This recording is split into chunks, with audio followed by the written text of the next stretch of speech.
What is good, YouTube? Quinway basketball analysis coming to y'all with that instant analysis.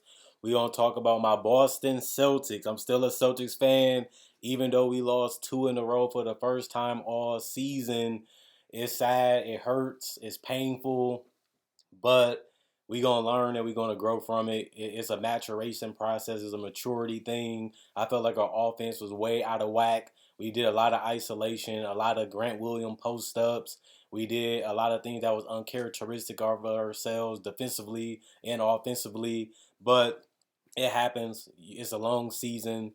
You're gonna have droughts. You're gonna have times when it gets tough, it gets ugly, it gets a little nasty, like Greg Popovich said back in the San Antonio days when he had Kawhi Leonard and they had to battle some adversity themselves and become a championship team after losing one. And we lost one already a couple months ago, and it hurt it and it gave us pain that we never felt before because we was almost there and we came up short by beating ourselves. And we have to learn and grow from it as an internal thing, but also biblically endorsing it and acknowledging what we're doing wrong, what we're not accomplishing, what we can do better, and talk about it and educate each other, and just like I'm doing now. And that's what we're going to do tonight, analysis. I've been it, making it popular, and we're going to break this game down because to me, this game really was a big disappointment. We didn't even score 100 points. And the Clippers didn't play great defense. We just literally couldn't make a shot, whether it was wide open, whether it was easy, whether we even had a drive to the basket. We just couldn't make it. And these are the games that you just don't hold your head down. You hold your head up and then say, we got to put this one back, watch some footage, watch some film, and let's get right back to going to war with each other. We trust each other. We've been through it last year and got to the finals. Now it's time to make another step forward instead of going backwards and build upon these two losses and play better going into the next game. Noah Vonleh, 0 points. He also was plus three and plus minus, one personal foul, one block, two rebounds, zero field goals, zero threes, zero free throws. Blake Griffin started tonight, 5 points, negative 20 and plus minus, one personal foul, five assists, six rebounds, 3 of 5 from the free throw line, 0 of 2 from three, 1 of 3 from the field. Just didn't have it tonight when it comes to scoring the basketball, but he did other things well, like setting screens and finding guys. You just wish he had the three ball going like he had the other night, but it just wasn't his night tonight. Jason Tatum, 20 points, negative 18 and plus minus, three personal fouls, three turnovers, one steal, four assists, 11 on the rebound, so 20 and 10 for Jason Tatum, 4 of 4 from the free throw line, 2 of 8 from three, 7 of 20 from the field. He scored the ball inconsistently. It seemed like he really is confident coming into this season. He really feel like he has enough, but he's still going through a mental trigger season where he feel like he can make everything. It just teams are defending him differently. They're switching up their coverages. They finding some of the weaknesses in his game and they're exploiting it. And he has to go back and look at the footage and find out better ways to finish, better ways to use his handle to get to his spots so he can get a little bit more comfortable finishing and getting hit to his spots when it comes to scoring. And his three-point shooting has fell off a little bit, but the three-point shot is the toughest shot. It's the furthest shot away from the court in the basket, and it's a tough shot to make. That's why Steph has got so much praise for being the greatest shooter because it's the toughest shot in the game. But Tatum, he always been a great to good three-point shooter. He's coming back down to earth a little bit. I don't think it's something to be mad about. Just practice, work on your craft, and it'll come back around. Marcus Smart, 3 points, negative 25, and plus minus five personal fouls. Couldn't get it going tonight because of foul trouble. Three turnovers, one block, three assists, one rebound, 1 of 4 from the 3 point line, 1 of 6 from the field. They really took him out the game early, and he could never really find his rhythm after that. It's disappointing because we really did need him tonight. But when you're aggressive, trying to defend and get up into guys, and always hacking at the ball, you put yourself susceptible to fouls, and that's what happened tonight. Derek White, 3 points, -16 and plus minus, 1 assist, 1 of 3 from the 3 point line, 1 of 3 from the field. We just didn't see enough of him tonight. Unfortunately, he only played 15 minutes. We needed more Derek White, a ball handler that can create and space the floor. He didn't have it going either, but we didn't see enough. He only played 15 minutes, like I said before.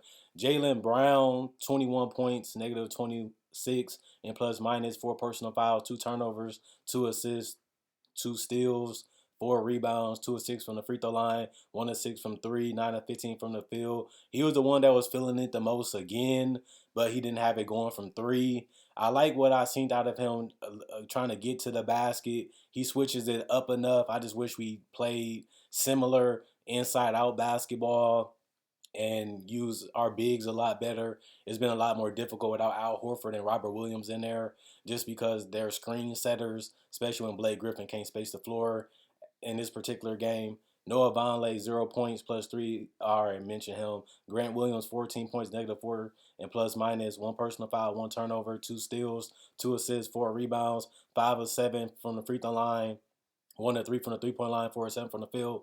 Although he had a good game, I feel like we featured him too much.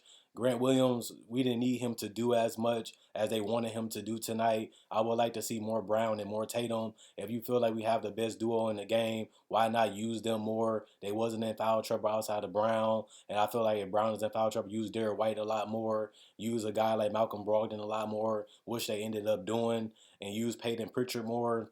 Grant Williams just is not an offensive weapon, and I feel like it was the wrong mistake using him as much as they did.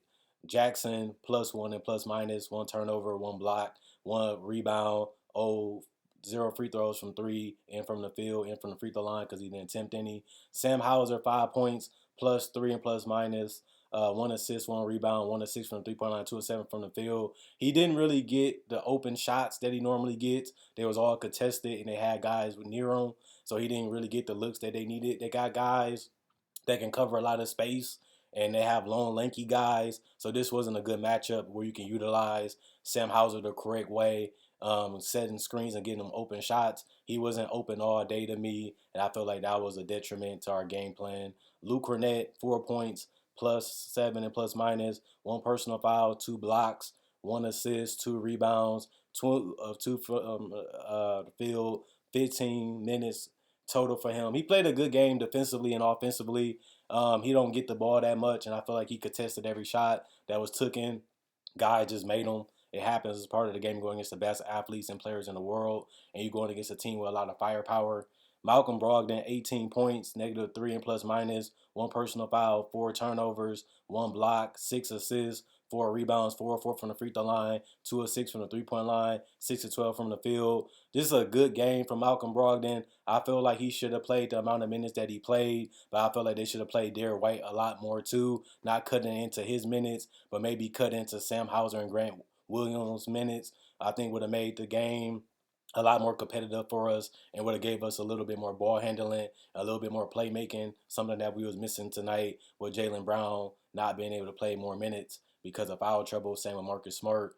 Peyton Pritchard, 0 points, -2 and plus minus, 1 turnover, 2 assists, 0-1 from the 3 point line. That was his only field goal attempt.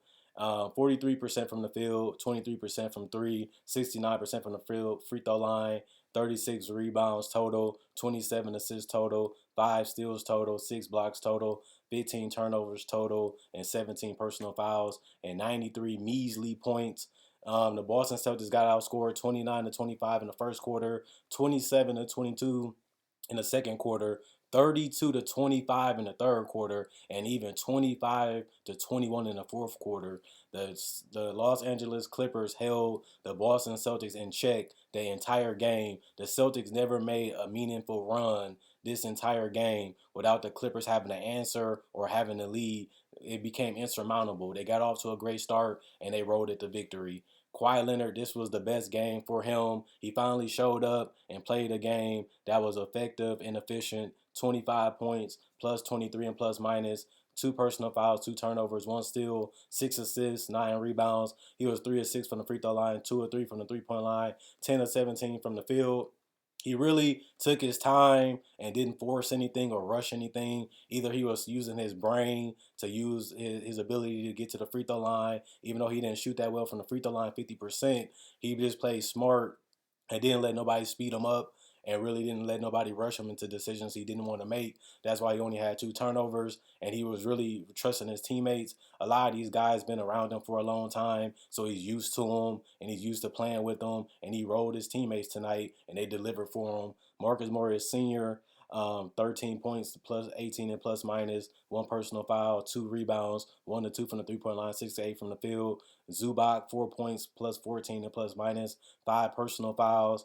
He got in foul trouble, but they didn't really need him tonight. 1 assist, 3 rebounds, 2 of 4 from the free throw line, 101 from the field. Reggie Jackson 7 points plus 24 and plus minus, 2 personal fouls, 2 turnovers, 2 steals, 2 assists, 2 rebounds, 1 of 4 from the 3 point line, 3 of 8 from the field. Paul George 26 points, game high for this team, plus 18 and plus minus, 4 personal fouls, 2 turnovers, 1 steal, 3 assists, 6 rebounds, 8 of 9 from the free throw line, 2 of 5 from the 3 point line, 8 of 22 from the field. He was looking for a shot all night, and even though he didn't shoot the ball super efficiently, they needed somebody to do that. Since Kawhi Leonard was so patient offensively, they needed an aggressor, and it was Paul George tonight, and he was even setting guys up, and he would really allow guys to get their shots off kickouts and hockey assists. Nicholas Batum 7 points, plus 3 and plus minus, 5 personal fouls, 1 turnover, 2 steals, 7 rebounds, 2 of 2 from the free throw line, 101 from the 3 point line, 2 of 2 from the field. Dea Biop 2 points, -1 and plus minus, 3 rebounds, 1 of 2 from the field. Brown 2 points, -1 and plus minus, 3 rebounds, 1 of 2 from the field. John Wall 6 points, -1 and plus minus, 1 personal foul. He did have 1 steal and 4 assists to go with 0 of 2 from the 3 point line, 3 of 10 from the field. He was looking for a shot, but it was mostly perimeter shots. You can live and die by the jump shot. Tonight he had a mixed bag in that sense. Terrence Mann 9 points, plus 3 and plus minus, 2 personal fouls, 1 block, 7 rebounds, 1 of 2 from the 3 point line, 4 of 9 from the field. Luke Kennard had some big threes tonight. 12 points, plus 2 and plus minus, 4 personal foul, 1 turnover, 2 steals, 1 assist, 2 of 5 from the 3 point line, 5 of 9 from the field. Coffee 0 points, -1 and plus minus, 1 steal, 0 of 1 from the 3 point line, 0 of 2 from the field. And Boston Jr. 0 points, -1, but he did have 1 assist. He missed all 3 of his attempts. Covington did not play coach's decision, even though he was healthy. 48% from the field as a team, 40% from three, which was great. 71% from the free throw line. You want to see that improve next game. 46%, 46 rebounds total, 18 assists total, 10 steals, 2 blocks, 9 turnovers, 26 personal fouls. They got some tough buckets to go in the paint. They got some tough buckets to go offensively, but this is their style. This is how they play. This is how they defend. This is how they're going to come at you. And it's a winning formula because they're above 500 all season, basically. They ended up finishing 16-13 right now. They're 8-6 at home, 21-7 for the Celtics. They 10-5 away from Boston.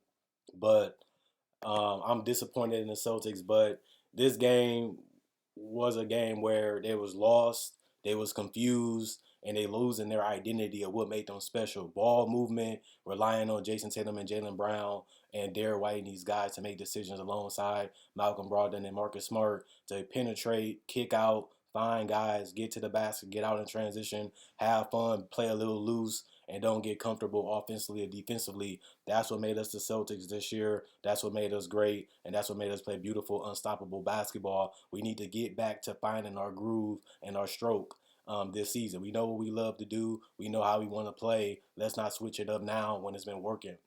Don't fix what's not broken. It's been blazing NBA teams all season. Let's continue that energy. Let's continue that effort all season, and let's not stop it now. I don't think it's time to get low. We played some really good opponents that really match up well against us, and they got the better of us. Let's learn from it. Let's grow from it, and let's continue to move forward in the right direction. And that's trying to get better, number 18 in Boston this year. Other than that, continue to like, comment, subscribe, and share.